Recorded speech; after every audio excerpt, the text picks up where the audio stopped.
how then, what was your introduction to the Westminster Shorter Catechism, or was it the larger? What's your introduction to the Westminster Standards? How did that come about? Yeah, that's an interesting.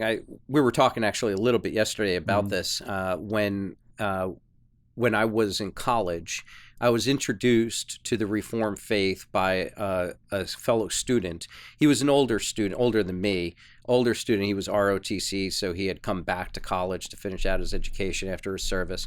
And so he led a Bible study there on campus. It was a Catholic college, and he was one of the very few Protestants. And I had just been recently converted. So the guy who led me to the Lord said, hey, there's a Protestant Bible study on campus. Why don't you come with me? Anyway, took me to this Bible study, met this other gentleman who was a member of a PCA church up in New Hampshire. And he kind of took me under his wing and started teaching me the distinctives of the Reformed faith.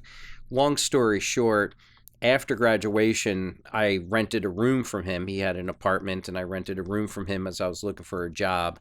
And one day I'm reading through the newspaper, back when people used to read newspapers, Yeah, exactly. right? The classified section of the newspaper, looking for jobs. And I came across a little advertisement, and on there it said, Westminster Confession of Faith, question mark, right? Doctrines of Grace, question mark, et cetera, Reformation, question mark, all these things, these catchwords. And it caught my attention. Wow. And I had only known about the Westminster Confession because the guy who I had rented the room from, this mentor of mine, told me about the Westminster, what it was. Yeah. And I was just You're primed. I was just learning about it. And when I saw that there, I said, oh my goodness, what is this? So I asked My him newspaper's talking to my me. newspapers, God's revealing himself through the newspaper, right?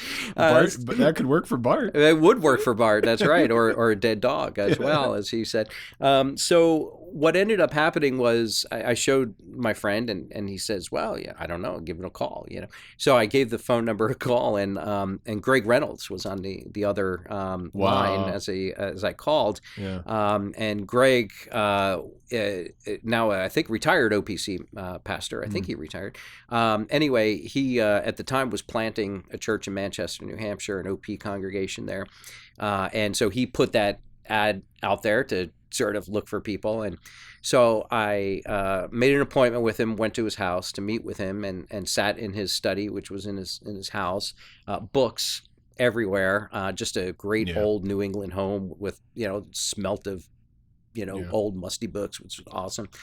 And he says, I'm asking him about this, Westminster stuff. And he goes, well, he digs through a bunch of papers and he pulls out an old ragged orange Banner of Truth, Westminster Shorter Catechism. And he says, here, read this, So I was like, what is this, and I took it in a catechism, I'm thinking the same thing. That's a Catholic thing, isn't it? Even though I didn't have something like that, but catechism was always a word buzzing around Roman Catholicism.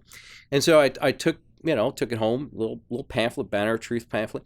Read through it, and I'm like, this is amazing. This is great. The proof text and everything.